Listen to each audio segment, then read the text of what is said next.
talk about the interpretation, it's mine as the conductor, but it's really the ensembles as a whole. That there's no way that this kind of music comes together without everyone really sort of understanding the basic approach, but also understanding each and every element.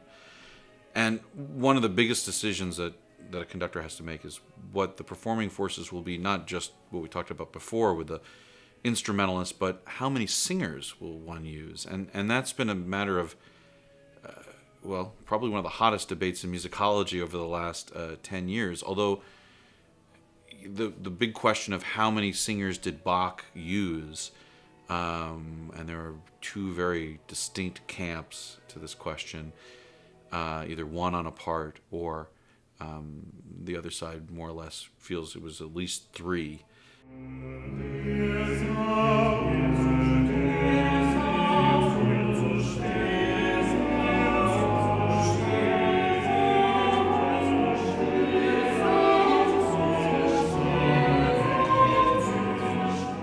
There's a lot of discussion within historical treatises as to what tempi should represent, and it's not always just a rate of pulse, but it's sometimes a little bit more about style or the affect of that moment. And I think particularly in this literature, in the motet literature, it all comes back to the word.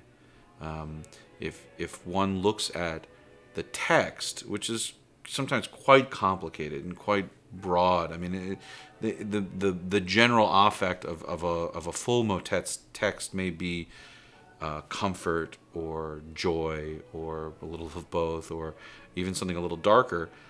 But when you find those moments where there are tempo changes indicated in the score, either a change of time signature or some sort of double bar line and moving into a different texture, you really have to look at that specific or that textural segment to really make some to challenge yourself to decide what is the meaning of that moment in relationship to what has come before or what comes after in the scheme of sort of moving through that one large-scale work.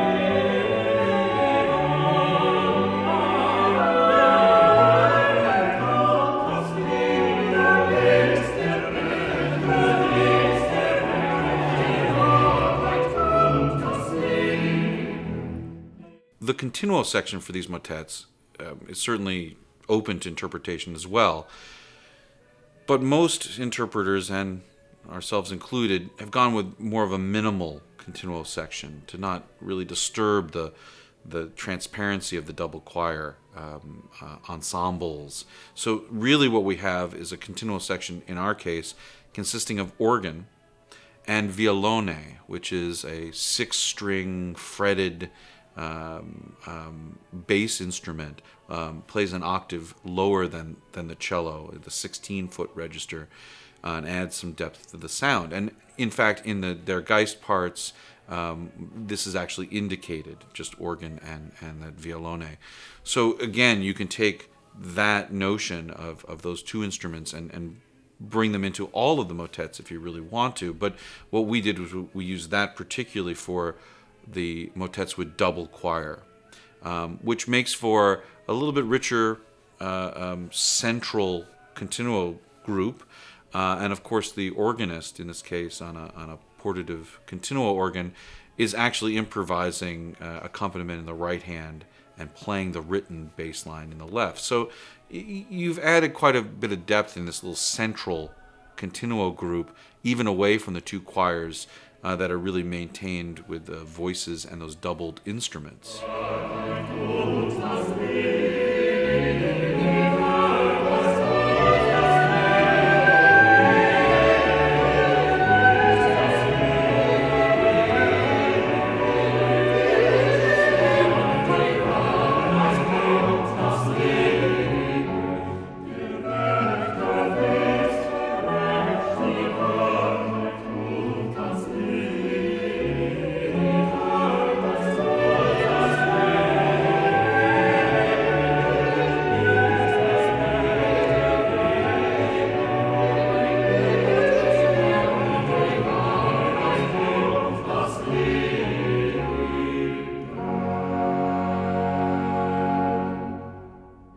Bach Motets, it's a great thing to put forward.